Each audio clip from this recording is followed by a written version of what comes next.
the dreaded 3-act structure, 4-act structure, and 5-act structure. If you're a novelist who just isn't feeling structure, you're definitely not alone.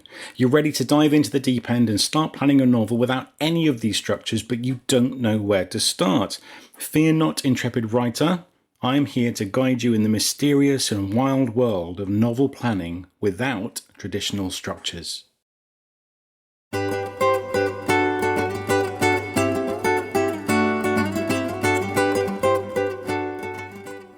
Hi, I'm Stuart Wakefield, an Author Accelerator certified book coach and writer. With 26 years in theatre, broadcast media, and coaching under my belt, I know what makes stories work. And I love to share that with other writers because the world of storytelling is like the ocean.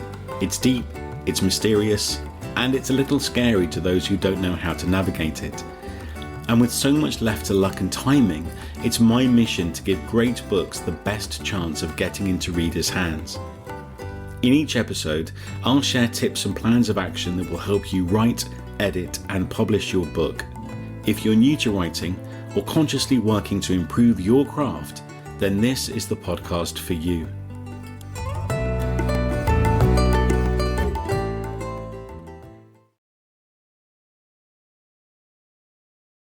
Let's start with the basics. What is a 3-act structure, 4-act structure, or 5-act structure? Well, simply put, they're the most common forms of writing structure when it comes to novels. They all follow the basic outline of a beginning, middle, and an end. The main difference between them is, you've guessed it, the number of acts. For example, a 3-act structure has beginning, middle, and an end. A 4-act structure usually has inciting incident, rising action, climax, and resolution. And the 5-act structure usually has introduction, inciting incident, rising action, climax, resolution, and coda. Now that we've gotten that out of the way, let's move on to planning a novel without any of this traditional nonsense. Method 1. The bookend method. Just wing it. Well, not quite, but you are winging most of it.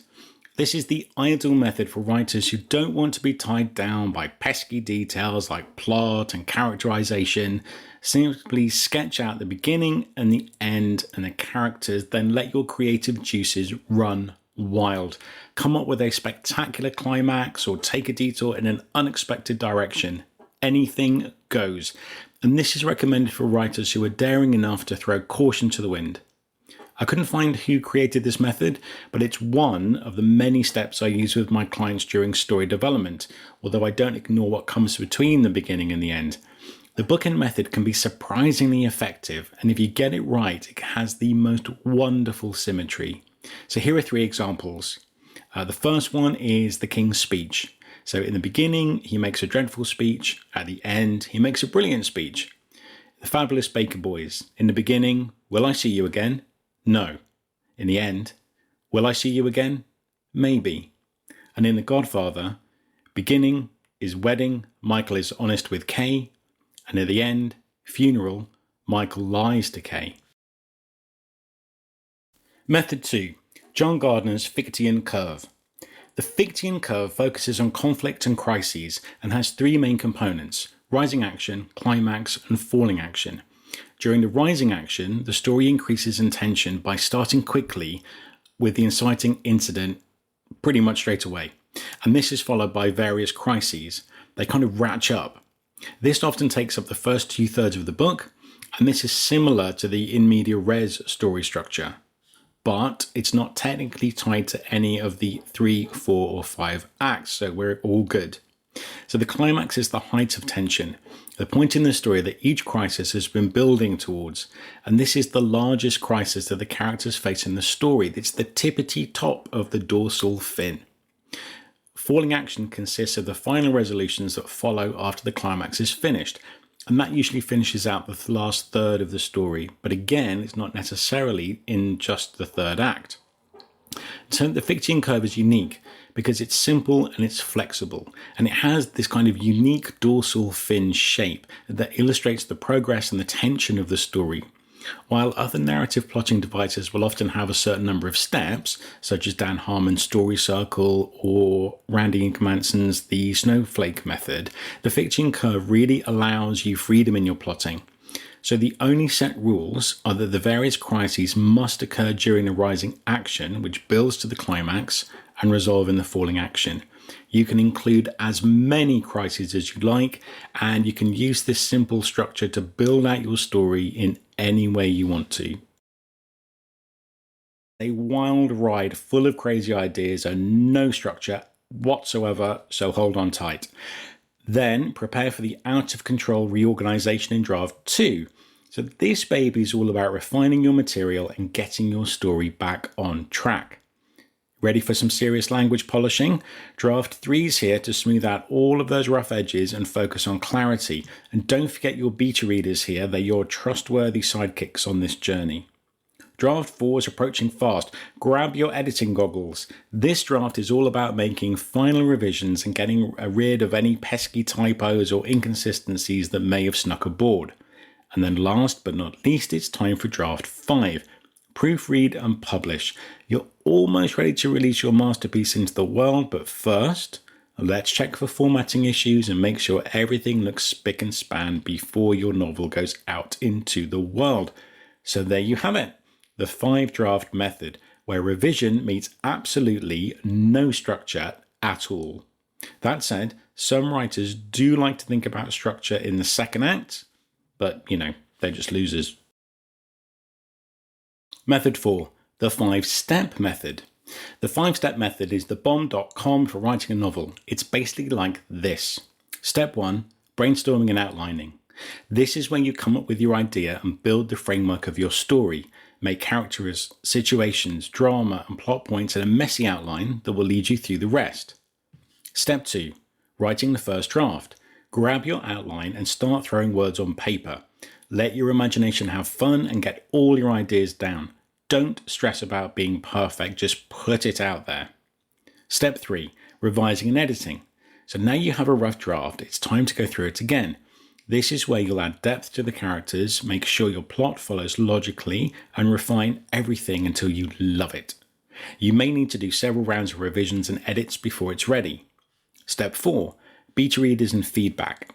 After doing any necessary changes yourself, put it into the hands of your beta readers. There are people who will read your book and provide honest feedback on what works and what doesn't. Take their advice, well, some of it anyway, so you can make improvements to your story. And just to reinforce that, any suggestions that anybody makes about your novel, take it on board if it fits your focus. At the end of the day, you are the god or goddess of your story. Step 5 is publication. Once you've taken everyone's feedback into consideration, it's time to hit publish. Publish conventionally or self-publish, whatever works best for you. Make sure your book looks fire with good formatting and awesome cover design and availability in different formats.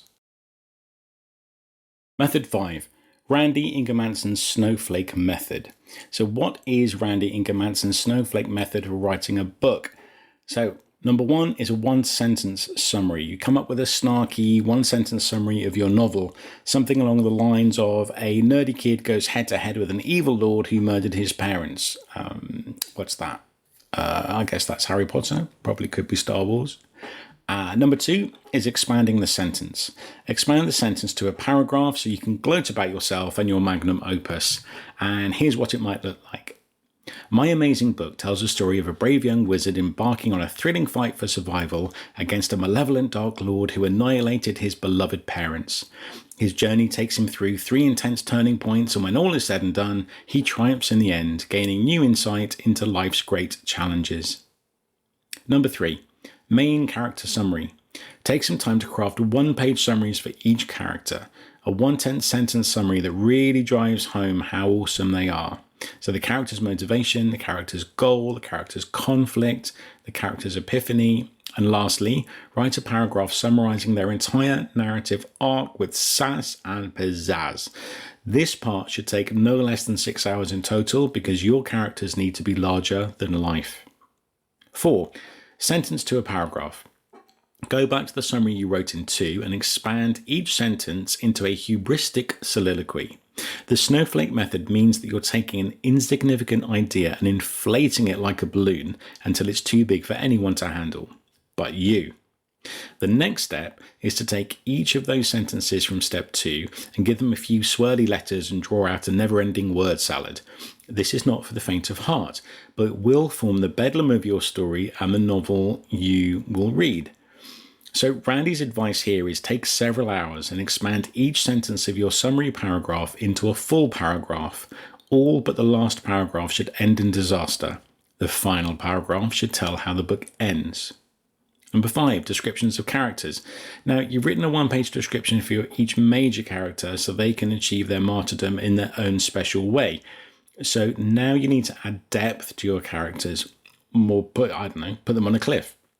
Go back to step 3 and write at least 1 page for each character, then another 20 just in case. Kidding. Include as much information as possible, even if it doesn't make sense or relate to anything else in the story. The more obscure details you can include, the more authentic your novel will be. One tip is to tell the story from the viewpoint of each character, because everyone has something to say about the crazy things happening in the novel. This will allow you to see the chaos from their perspective, probably with some hilarious repartees thrown in, and help iron out any potential issues with motivation, other than the obvious ones, which probably shouldn't require further explanation. 6. Expand plot synopsis. Now you need to expand your 1-page plot synopsis into a 4-page Shaggy Dog story. Return to the synopsis you wrote in step 4 and look for ways to create suspense without making any sense whatsoever. Take each of those paragraphs and throw some random plot points at them. Spread out your chaos over at least 1 page per point made. This is the time to mess around with any major plot devices and let fly whatever comes into your mind, no matter how harebrained it seems. 7. Create character charts. Expand your character descriptions into full character charts. Go back to your characters. For each major character, you'll need a character chart. This should be an outline of the character and their lives. You can't have too much detail. You can, consider things like birth date, physical description, history, motivations, and life goals. 8. Create a scene list. Using the expanded synopsis, make a list of every scene you will write to complete the novel. You're now in a position to plot out the scenes for your novel, so go back to your expanded synopsis and break those stories down into scenes. At this point, you just need to give each scene a 1-line description. For example, mad scientist tests time machine. A scene will normally occur in one location, and we'll see the characters changing or learning something new. A novel will typically contain between 50 and 100 scenes. Number 9. Describe each scene. Using the scene list, write a multi-paragraph narrative description of each scene. Once you have a list of scenes, you can now write the description for each scene, include a list of characters and a description of what happens in the scene. These descriptions should be about 1 paragraph in length. Number 10. First draft. You are now ready to write your first draft. You now have enough to get writing. Pick a scene and just start. Where are we now? 6. Yes, method 6. Ken Adams' story spine. If you want to make something truly entertaining, this is the method for you. Disney uses it, Pixar, Lucasfilm, they all use it to ensure that all of their stories are heated up before they're served to hungry audiences. It's like a basic foundation that keeps those audiences hungry for more no matter how many times they watch the same thing. And this is another method I use with my clients during story development. It looks simple, but it is a challenge once you get stuck in. So what are these 7 elements of a story spine? Well, they include the introduction to your beloved main character, an interruption that shakes up their equilibrium, a midpoint that will forever change their life course, a climax of epic proportions, and a resolution that leaves everyone feeling satisfied or at least less frustrated. And I've missed something and I can't remember where, but the next piece is numbered, so we're all good. Okay, so it all starts with the opening in every fairy tale that we know like the back of our hands. Number 1, once upon a time. You don't have to be boring. Give the reader something a little bit spicy. Set the scene. Is this story going to take place in the distant past like medieval times? Your readers will want to know who your main character is and what kind of situation they're in. Don't give away everything at once though, that would be too easy. Let them get a taste of your plot and then leave them wanting more. Number 2, and every day. With the basics in place, it's time to explore what life looks like for your characters. Take Rocky, for instance. He hates his job, he knows he'll never get respect or success if he just wants to keep punching a clock. This sets up an uncomfortable status quo that only changes when he rises to dare and shake things up. You ready for some chaos? Number 3. Until one day. The plot thickens. Suddenly, the protagonist's life is turned upside down and everything changes. This fateful event could be exciting, like a starting quest, or it could be something damn near catastrophic. Writers call this moment the inciting incident. Number 4. And because of this, in this step, our protagonist leaps into action to make it rain objectives. If this narrative were a play, we'd be in the second act, where the plot thickens and we get ready for a big showdown. But we're not worried about acts. We are just thinking about story for now. Number 5, and because of this, again, our hero manages to slip past the hurdle, but this barely marks the beginning of their journey. The next challenge lies ahead, and it's going to be a doozy. Number 6, until finally, this part of the story spine is the wild ride. It's when the craziest twists and turns happen and all bets are off. Number 7. And ever since that day, after the thrilling crescendo, the last scene unveils the significance of the narrative to the protagonist, the other characters that stood by them at the end, and, of course, the readers. And last but certainly not least, number 7 is Jenny Nash's inside outline. The inside outline is a slacker's dream come true. It's user-friendly with an obvious aim of tying the external plot-based events of the story to the internal emotion-based truths that inform it, and all the while of keeping that story spine methods of cause and effect trajectory on track. When novelists talk about outlining, they usually mean plotting out every last detail, and it can look like something straight out of NASA, but without any of the fun stuff. And plot grids almost always leave out what really matters in a story, the juicy why and the substantial meaning behind it. So the outside outline lets you bring these two elements together. Now you don't have to worry about missing out on any of that exciting stuff or screwing up your whole plot. Writers who refuse to plan ahead think that stopping the story or stopping to plot a story will ruin their creative flow. They'd rather just jump in and write like maniacs without considering the logic or purpose of their stories. And the inside outline is a simple way for these writers to get the essentials down without totally strangling their creativity and inspiration. And surprisingly, most of them find the process rather enjoyable. I explain it'll only take an hour or two to make an inside outline because, again, it's something I use with my story development clients, but it could save them years of agony, and usually that's enough to convince them. So the inside outline, it's a snappy little list where each bullet point details the pivotal plot points of the story, the good stuff. Plus, there's an extra bonus. Each entry comes with a second bullet point that explains why it's so darn important to the main character. So here's an example from Legally Blonde, and this is the movie script version. Scene. Warner and Elle are seated at a cozy table on the patio. Nervous and excited, Elle sips champagne, convinced Warner's going to ask her to marry him, but he dumps her instead, saying that he needs to have a girlfriend more serious if he's going to become a senator. Point. Just because I'm not at Vanderbilt, suddenly I'm white trash? I did everything I could to make him love me, but it wasn't enough. Now what am I supposed to do? Now, because of that, the next scene. Scene. Elle plunges herself into days of self-pity. When her friends persuade her to go to the salon with them, she picks up a society magazine, reads a news article about Warner's older brother Putnam, who's a third-year law student at Yale. He's now engaged to the fantastically drab Lane Walker Vanderbilt. Point. This is the type of girl Warner wants to marry. This is what I need to become to be taken seriously. Because of that, the next scene. Elle goes to her school's career advisor, announcing that she's going to apply to Harvard Law School.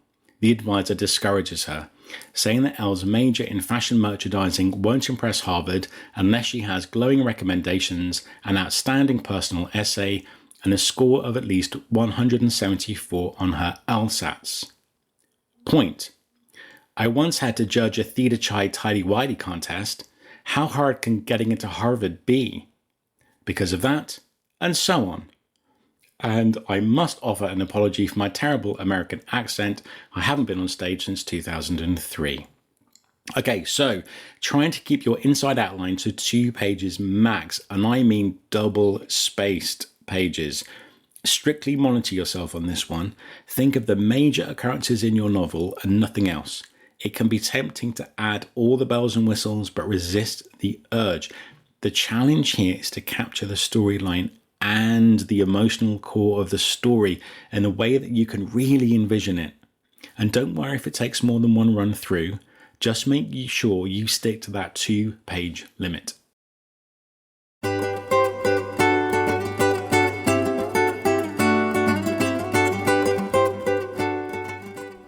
Before I wrap up, I invite you to do all the usual stuff like, review, share and subscribe.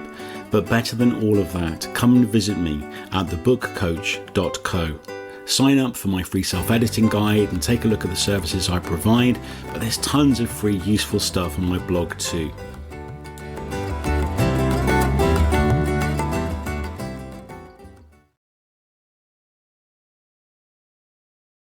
So that's it. 7 methods that don't give a stuff about structure. Have you tried any of them? Are you tempted to try any of them?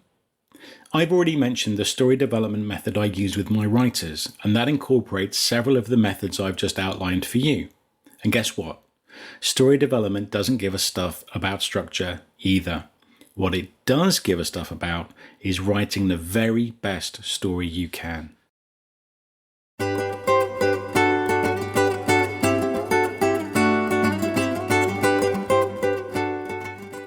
Thank you for listening to today's episode. I really appreciate you taking time out of your day, and well done for investing some time in your own writing life. And yes, this podcast is about writing, but I'm here for you, not just your story.